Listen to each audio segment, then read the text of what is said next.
So when most people think of sharks, this is what they think about. A crazy feeding frenzy that's super dangerous, and if you got in that water, you're definitely going to die. And that's just not the truth. Now, I don't want to give you guys the wrong impression. Jumping in the water with a bunch of sharks that are all amped up like this and grabbing bait, that's not a good idea. I still do it. I'm still alive. I definitely don't recommend being in the water when they're all fired up like this. But shark diving is actually really safe, and if done the right way, you don't really have any problems. I've been doing it for years, and I actually bring people out here to do it. These are potentially deadly apex predators, but if worked with in the right way, in the right setting, it can actually be done safely.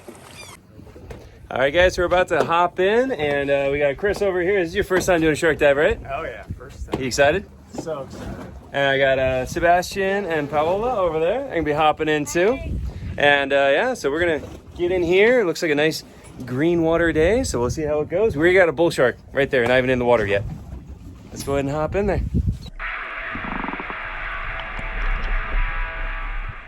Now you'll notice I'm going down. There's no tank on my back. This is a free dive snorkel trip, so I'm holding my breath. I have my tour participants up there at the surface, and check out all these bull sharks.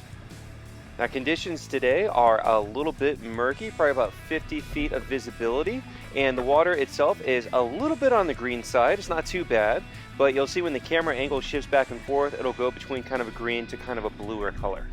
Our first dive drop is full of bulls. Here's one, whoop, right up nice and close, checking out the GoPro. They like to pick up on that electrical signal that it emits, and they want to come in and check it out.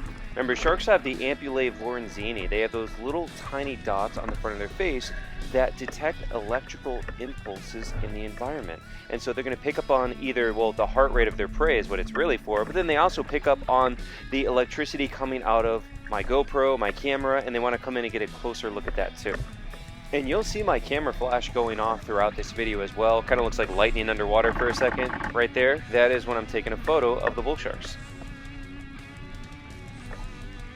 Now, bull sharks get a really bad reputation for being super aggressive and super dangerous. And I'm not gonna lie to you, these are potentially deadly animals. If you put yourself in the wrong kind of situation, like if you're in really murky water and you're spearfishing and you have a struggling fish that you're holding on to, yeah, bull sharks are gonna come in. If they're in the area, they're gonna go try to check out that injured fish that you're holding on to, and they might grab a hold of you too. It happens a lot, actually. But when you're in a situation like this where we don't have any struggling fish, we do have bait. That is what is attracting these sharks, but we don't have a struggling fish, and I don't have bait in my hand or anything like that. So they come in to check it out, and they see us. They see that we're not a threat. We're not food either, and they just gotta hang around. And they're actually pretty shy for the most part, really.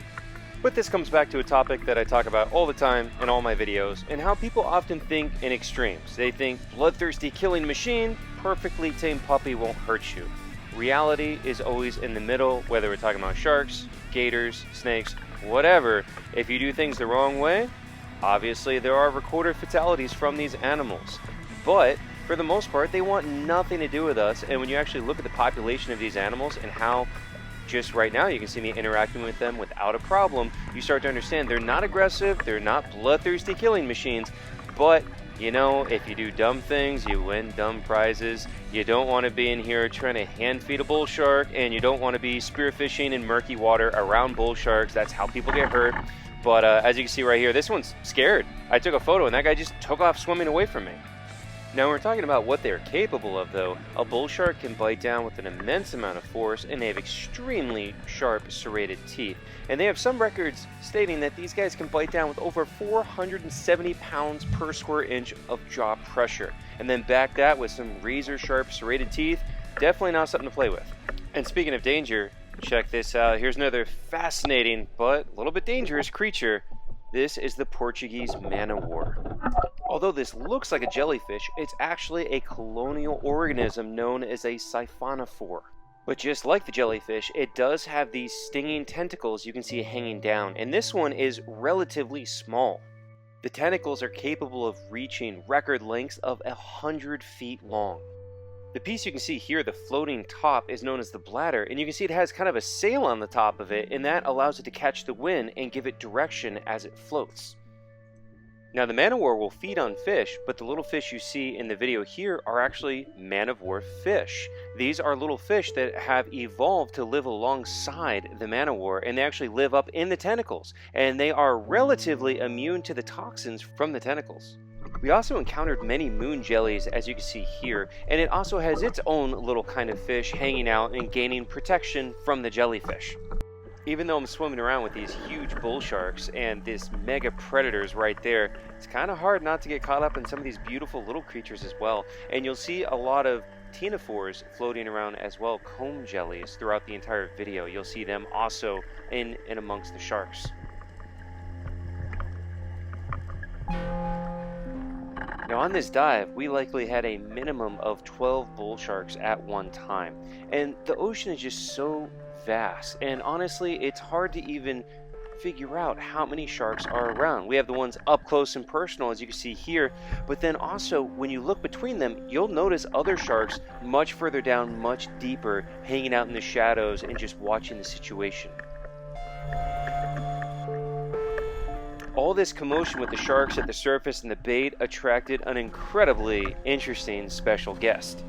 This adorable little guy is a juvenile booby, a kind of seabird, and is likely either a juvenile brown booby or masked booby.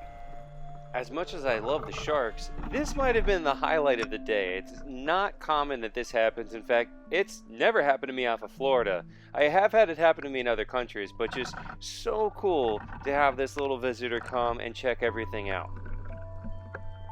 The bird was very aware of the sharks, looking at me, and just kind of checking everything out. It didn't seem to be afraid of me at all, which is pretty darn interesting and really cool, and may have to do with the fact that it is a juvenile. I'm not really sure. The sharks were also completely uninterested in the bird. They wanted nothing to do with it. I saw a few of them check it out. They came over, it caught their eye, they took a look and saw it was a bird, and then they just left it alone. They really were not interested.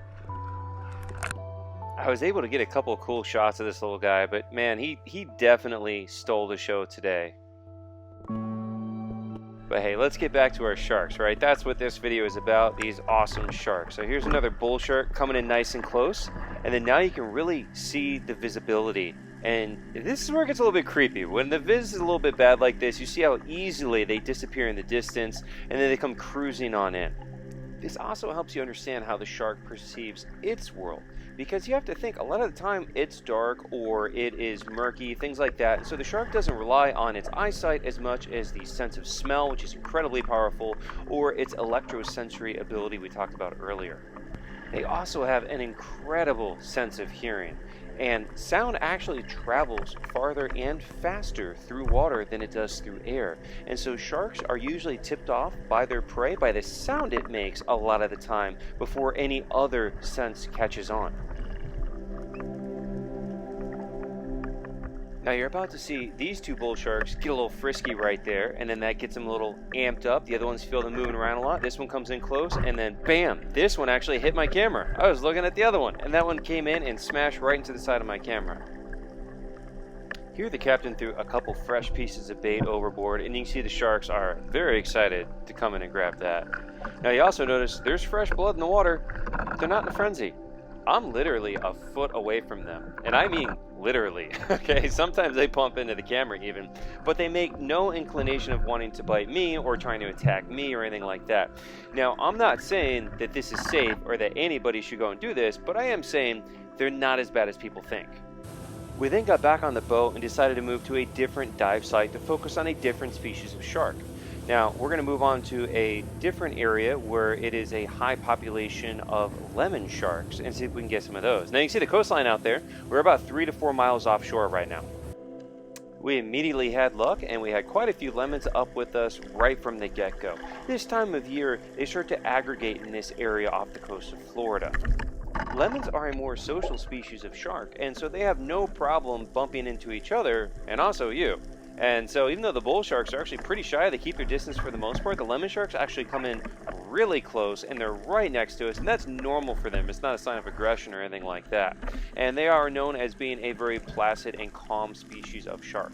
Relatively speaking, of course. They are still a shark, and it's very important to make that distinction because even though they are known as being so calm, lemons have bit quite a few of shark divers I know because they're trying to hand feed them and they kind of take it for granted. You know, the lemons are so chill that people forget it is still a real shark, and so you do have to respect it and be aware. As you can see, this one comes right by me, right next to me. No big deal. That's very normal for this species. Now this lemon shark came by pretty quick, but he has a buddy hanging out with him. A lot of people see that and they might think, oh, is that a baby shark? No, that's actually a cobia. And that is a kind of fish that you see sometimes following behind the sharks, trying to pick up any scraps sharks leave behind. And so cobia are actually very sought after in the spearfishing community. Now you'll also see some other fish attached to the bottom of the shark right there. That's the remora. Same thing, a lot of people think that those are baby sharks as well. They're not. And they hang on, they've kind of like a sucker kind of head on them, and they hang on to the shark and pick up scraps and such too. Now while out here, we did drift into a patch that had a lot of plastic, so I did my part and picked up quite a few little pieces of plastic that were floating around out here. And when you see them in the water like this, you can see how this really does look like a jellyfish. And jellyfish are a favorite food of sea turtles, and a lot of sea turtles end up dying because they ingest these small pieces of plastic. And especially microplastics are just so pervasive in the environment, and even a lot of fish that are caught commercially for people to eat are full of these microplastics. So try to be aware of your garbage, guys. Try not to let any of this stuff fly off your boat if you're out boating, and obviously put it in the trash where it's supposed to go. So check out this shark that comes in really close. It's actually blind in that eye. No idea how that happened, but it's doing well and surviving. All right, guys, so we just got out of the water with the lemon sharks this time, and what'd y'all think? It was incredible. Yeah. Excellent. Very So good. bad. Very cool. Sharks. There you go. Roger's doing the sharks right there. So yeah, we had I don't know, how many lemons do you think we had there? Like 20? Yeah. We had quite a few lemons, and then before that we had the bulls. I mean, on our lemon dive we had a couple of bulls down there too. You guys see the difference? Yeah, so you definitely see clearly when they're like that, the difference between the two. And just awesome day out, very, very cool. Everybody have fun?